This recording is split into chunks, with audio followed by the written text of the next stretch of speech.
There is a fence in South Korea that runs for roughly 240 kilometers. Behind it sits the most heavily militarized border on Earth.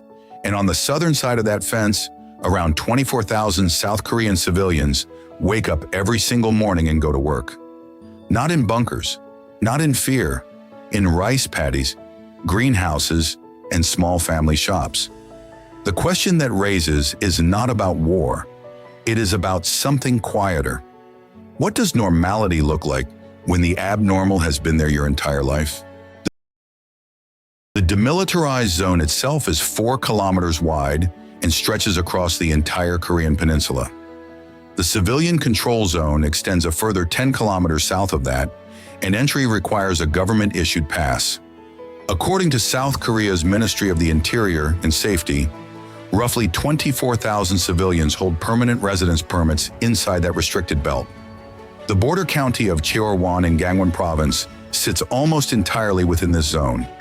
Farming is the dominant livelihood, and land here is among the cheapest agricultural land in South Korea, partly because insurance premiums for businesses in the area run significantly higher than the national average. Yet the region also draws an estimated 1.5 million tourists a year, according to Gangwon Provincial Government figures, drawn by the very danger that keeps property prices low. The Armistice Agreement of 1953 ended the active fighting of the Korean War, but produced no peace treaty. The DMZ was drawn along the line where the two armies happened to stand. Farmers who had tended land on the southern side of that line were gradually allowed to return under strict military supervision, a policy shaped more by the politics of legitimacy than by practical need. South Korea wanted to demonstrate that civilian life continued normally near the border. The civilian control zone was formalized in the 1950s, and its boundaries have shifted only slightly since. Families who stayed built lives across generations, and over time, the bureaucratic machinery of passes and curfews simply became part of the rhythm of their year, as routine for them as a farming calendar. Living inside the zone comes with costs that rarely appear in international reporting. Curfews, historically enforced and still observed in parts of the zone, mean that residents must be inside designated areas by a set hour. Construction and renovation of homes and businesses requires military approval, which can delay projects by months or years. Young people tend to leave. Census data from statistics.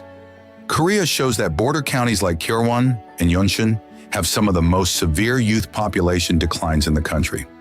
Schools have merged or closed, and then there is the psychological texture of the place, a low-frequency awareness that has no precise name.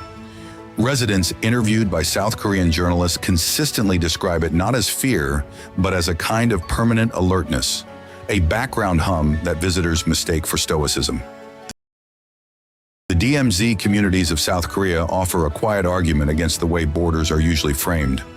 As pure crisis, pure rupture, here a frozen conflict has become infrastructure. It shapes land prices, school enrollment, career decisions, and the texture of a Tuesday morning. That pattern appears in other places too. The communities near the Green Line in Cyprus, villages along the former Iron Curtain, towns beside the demilitarized zone in Kashmir. In each case, ordinary people built ordinary lives inside an extraordinary constraint. The border did not disappear.